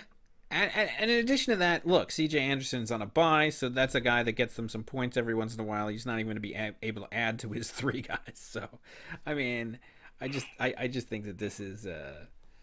This week, they are literally fielding a 3-man roster. Literally. Yeah. If If you can get any production out of your running backs, you more than make up. You're going to be more than satisfied. All right, yeah. All right, let's go on to the next game, which is, let's do my game. The 1603ers versus Black Ice Dynasty. Right now, the projection is 130.24 to 111.03. So you have Eli Manning, who's actually been surprisingly not bad in fantasy numbers. I mean, last week he went off for 31. The week before he was 30. The 2 weeks before that, he was kind of atrocious. Anyway, he's projected to get 22 points versus Carson Palmer, who's only projected to get 15. I know you are down on Palmer, but I got to say, look, he's been getting over 300 yards every game. He just hasn't been getting touchdowns. But, I mean, if he could put that together and against the Philadelphia team, I think it's fine. One thing that does concern me is a West Coast team going back east for a 10 a.m. game or a 1 o'clock game. But, I mean, like, look, as I mentioned previously, I'm kind of concerned about my quarterbacks right now. I mean, look, I do have Roethlisberger at home, and I do have Stafford at home versus Carolina. I just think that the Jacksonville defense is difficult, and I think that the Carolina could be okay. But right now, I'm gonna just try to roll the dice more with Palmer for now. I don't know, and we'll see. Also, with tomorrow's game, New England versus Tampa Bay. I mean or at Tampa Bay, that has a lot of implications. Being that I'm playing two of the New England receivers. I don't like playing two receivers from the same squad, but Hogan's been great. He's actually been outperforming Gronk, in fact. And Amendola gets a lot of points there too. They're both healthy, and Hogan and Amendola. Woo. Yeah, I know. And Tampa Bay. Yeah, well, I mean, like, here's the problem. I'm pretty sure Beckham's going to play, but I'm not convinced for sure. And then if he doesn't play, already Thompson's on a bye. And look, I could play, if he doesn't play, I could still put in Thalian on the Monday night game. If he does play, I'll just play him. But I mean, like, I would lose the option to really have any viable threat for or flex for this week, because James White also plays tomorrow night. I mean, I literally wouldn't have anybody else to play, so I can't chance it based on the Beckham situation. Like I said, I think he's going to play, but if I find out last minute, oh, he's not, like, if I don't play these two receivers, I have nobody to put in there. So that's kind of why I'm playing both of them. Then Kareem Hunt, obviously, who's great, going against Melvin Gordon, who had a very disappointing game last week. But it could be a good matchup if Gordon has a bounce-back game. McCaffrey, what has he been doing? I mean, like, he's on, off. 11 points, 8, Again, 28. The Saints game is a big game. You can't count that because it's the Saints. Yeah. I mean, I think he'll have pedestrian numbers. McCoy, he's been solid all year long. He's been, 20, 10, 13, 13. I think he'll be in that same range. He's going against Cincinnati. He might even have a better game than that. Then Kelsey at Houston, I actually think that it might be somewhat of a difficult game. And then he's got Brate going versus New England. Brate has actually not been that terrible. I mean, he got 4 points and then 13 and 18. So I actually think Brate is not that bad of a tight end there. And then he's got Marquise Lee versus Pittsburgh, or at Pittsburgh. I think Pittsburgh is atrocious. I mean, I think that Marquise Lee is atrocious, excuse me. And, if Beckham plays, well, I think Blake Bortles is the one who's actually atrocious. He's horrific. Right, but I mean, that means that Marquise Lee is not going to get those points unless he gets him in garbage time. So if Beckham plays, he's playing against the Chargers, I think he can do well there, and he obviously gets all the targets. I mean, he got 16 points in a pretty bad game that he was banged up all week last week, so I think he'll do fine. If not, if I have to go with Thalian, he's playing against a weak Chicago team, and Bradford might be back, so we'll see. I think either way, that's fine. Miner has to pick up a kicker. I'm not sure who he'll pick up. I picked back up Zerlin, who I made the huge mistake of not playing last week. I had to pay my penance. I paid $10 to get him back. I'm so sorry, sir. You've earned it. You better not screw me this week, though. I'm going to be pissed. 27 points is outrageous. I know. And then the Detroit defense has actually been getting double digits every week. He's got the Miami defense going versus Tennessee. I don't know what's going on there. And like I said, he's got to pick up a kicker. On the bench, Kamara's on a bye. He's got the Kansas City defense. He's got Tyrell Williams, Ebron, if he can have a good game. I mean, Jameis Winston, he has to make the decision quickly if he wants to do it. And I've got nobody on the bench, basically. I mean, AJ Green. Oh, we didn't go over his team fully. AJ Green versus Buffalo. That's a tough matchup versus Buffalo. T.Y. Hilton versus San Francisco. That is a good matchup for him. So I don't know. Obviously, I guess it's with me. The joke is that it's not obvious, but I am gonna pick myself in this game. But I don't think it's gonna be that much of a blowout. I think that Minor will actually make it competitive, but I think ultimately my team's gonna win. But I think a lot of it's determined by tomorrow night. Your thoughts on this game? I mean, look at your team. I, as you well know, am not a Carson Palmer fan. I've been critical of him all season, even when I had him. But you've been riding him out. Well, I guess one man's trash and another man's treasure. As he did, yes, he did get 19 points. I think I threw him out after the Dallas game. Did I? Is that maybe I threw him out before then? But Amendola and Hogan, that's a bold move right there. That's bold. Going with both of the New England wide receivers. Hunt and McCoy are obviously, that's your powerhouse. Kelsey always performs. Beckham, I mean, Minor played the game of his life. And then, he could do it again. I mean, it depends. Hilton and Green can put up big numbers. Gordon had an off week where he only got 3 points. That's ridiculous. He's in double digits all season. McCaffrey, Brait, Lee sucks. I mean, Blake Bortles sucks, so Lee sucks. I know firsthand because I watched the Jacksonville game in futility because they couldn't get it to Allen Hurns, my guy. So Lee was even more horrific than Hurns. And I mean, obviously you want to take the 4-0 team. You'd be a fool to bet against a 4-0 team. Harbakin's got it rolling around. He's got it on lockdown. I'm gonna take Harbakin, but like you said, it's gonna be a close game. I say the edge goes to Harbakin. All right, and all right, Hockey. So, what's your thoughts on this game? Puff pass. What's that? Puff pass. Puff and pass. Are you smoking the ganja? Is that what's happening right now? What are your thoughts? He's tending to his herb garden. Apparently. Well, once you're done passing your weed man, what do you think about this game? I mean, I'm not predicting here. You're not predicting in the 1603ers versus Black Ice? I mean, do we really need to predict? I would. I like this mellow hockey. Is that return to Black Ice? But yeah, I don't think it's going down this week. A self-medicating hockey is very interesting. All right. Well, his non-prediction prediction, I could tell through the weeds there. If I went through that, I'm pretty sure I know what he's saying there. All right. So all along the Watchtower, I think Jimi Hendrix is going with 1603ers. I think so. All right. So let's move on to. Do we have one last game to go? I think it is, right? Nikki Baby versus the special team. With the special team, the Whalers, stealing the trademarked logo of Nikki Baby. With the That's very confusing. I know, it's very confusing. He needs to change that.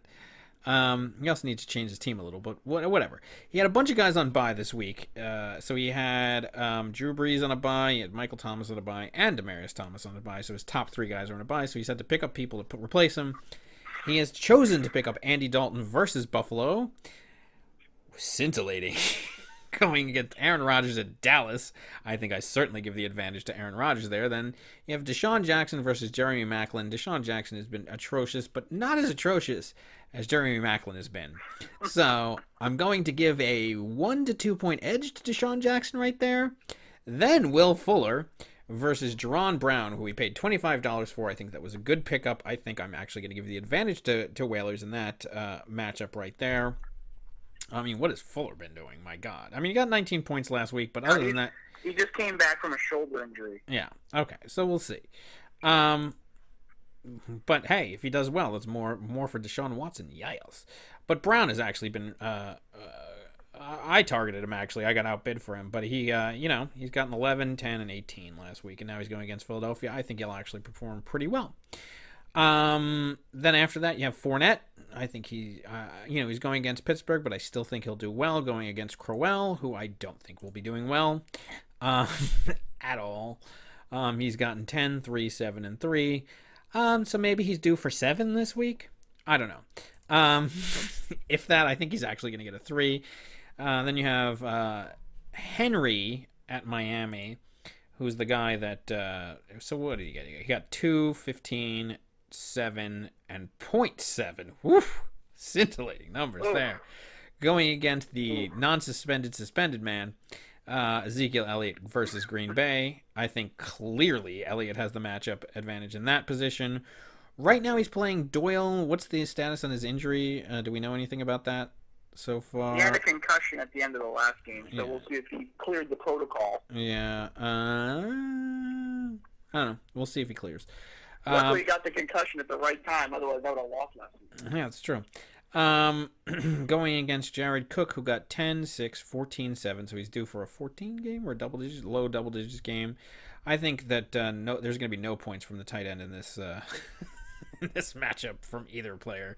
And then when you go to flex, you have Devontae Adams, who almost got his head taken off in the Chicago game. How in the world did he start him? Yeah, Isn't he paralyzed? Yeah, I know. How is he coming back? Is he playing this week? He can't be. He's in the concussion protocol. Said he got a concussion. He almost got his head taken I know. Wouldn't be playing him. What is this? Adams remains in the concussion protocol, but it's looking like he has a real shot to suit up Sunday versus Dallas. What? I mean, okay. Okay. I don't know. I mean, look. Nicky Baby has...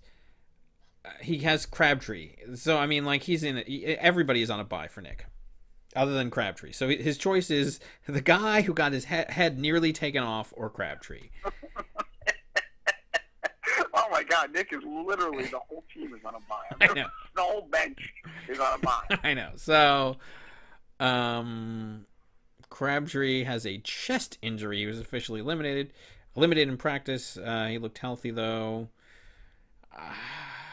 But, Derek Carr is out. I don't know. This... He's screwed. I know. Whereas Whalers has Carlos Hyde going against Indianapolis. I think that's good. I mean, Whalers has a few players. I mean, look, we already talked about the bias that he has, but he picked up Latavius Murray going at Chicago. I'm actually going to pick Whalers to win this game. I am. He's already the favorite anyway, but I'm going to pick Whalers anyway. I think Nick's team from Fournette down really shouldn't even bother showing up. Maybe Jacksonville. Yeah, I got to go with the Whalers on this one. I don't think Nick's going to be able to squeak by this time. I mean, he might be able to. This might be like a 90 to 87 kind of game. I mean, look, Aaron Rodgers will get his points, but then, I mean, look, Fournette will get his points also. So those are the two players. Everybody else in this team is crap. But then the special team, Whalers, I mean, he's got Dalton versus Buffalo, Macklin, who doesn't do crap. Jerron Brown will get some points. Crowell is not going to do... So he's basically Elliott, Hyde, and Brown. Ooh, this is a bad game. Nick actually might get some points from the Jacksonville defense, but they're going against Pittsburgh. I don't even know. I mean, can Nick pull another rabbit out of his hat for this game? I don't know. That would be amazing. If Nick can go 4-1, I mean, he'll be everybody's talking about the best whatever and whatever team. I think he'll be the worst 4-1 team if he gets it. But I don't know. I think Nick has been having his luck on his side. I'm going to switch my pick. I don't think he should win, but I think he's going to find a way to pull a rabbit out of his hat and win right here. I'm going to change. I'm going to say Nick. I can't with these players. I would throw all of these players in the garbage can. I would, except for Fournette and Rodgers. I couldn't none of these players would make my starting lineup. Yeah. Except for the Jacksonville. Not even that. I mean, if Nick wins, that'll be truly incredible. I know. Well, what do you think? Well, what about the Whalers team? What does he have going for him right now? No, I mean, this is just... Crowell hasn't done anything all season long. Brown's a nice late pickup. Macklin, no. Dalton, it's just not a good matchup against Buffalo. The best teams that go up against Buffalo get pizzle points. Yeah. They're just a good defense. Yeah. Elliott shouldn't even be playing. I renew my objection, Your Honor. Doyle, I mean, he's got a concussion. Will he play? Who knows? Hyde was already shopped by Whalers in a trade to some other team. Obviously, he doesn't feel confident in that guy. Neither do I. Yeah, but Hyde has had 13 points, 17 points, 24, and 14. I think Hyde is actually... I think Hyde is good. Oh, man. This is such a difficult game for me to pick because I don't think either of these teams are good, despite whatever their records might say. I mean, Whalers' record reflects it, but I mean, come on. This is brutal. I mean, hockey, what do you think? Come out of your herb garden, Dr. Hockey, and let's... I see that you're still here, so you're here, at least on the phone. Purple haze. Hockey? Yeah, the first time somebody's ever passed out on them. I'm just waiting for the snoring to come. That's how boring this game is to him. All right, I guess we won't have any input from Dr. Hockey in this game. I don't know. I go back and forth. I don't even know. I think Nick has... All right, let's look at the players that can actually play this week. So, Brown, Elliott, and Hyde versus Rogers and Fournette. All right, I'm going to give it to Whalers. I'm going to go back to Whalers because I think Whalers has 3 players that can play versus 2. I'm going to go to Whalers. I'm switching back to Whalers. What do you think? Both have 2 starters with questionable status.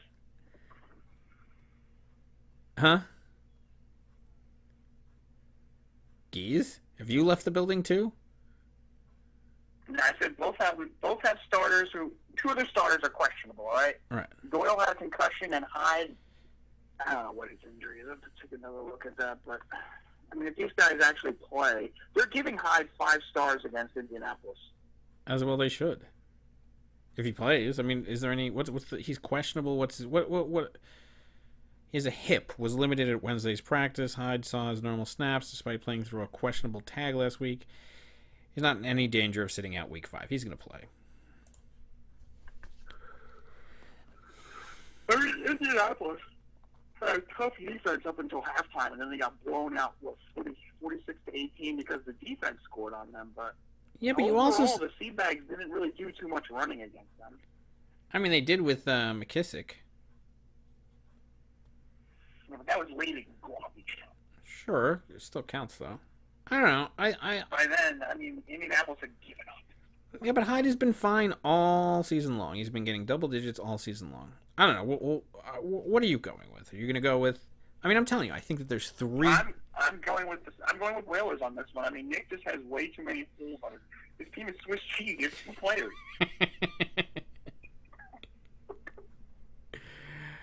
And heavens forbid, Aaron Rodgers would have carried the team on his back. Nick is finished. There's really no more squeaking by this week.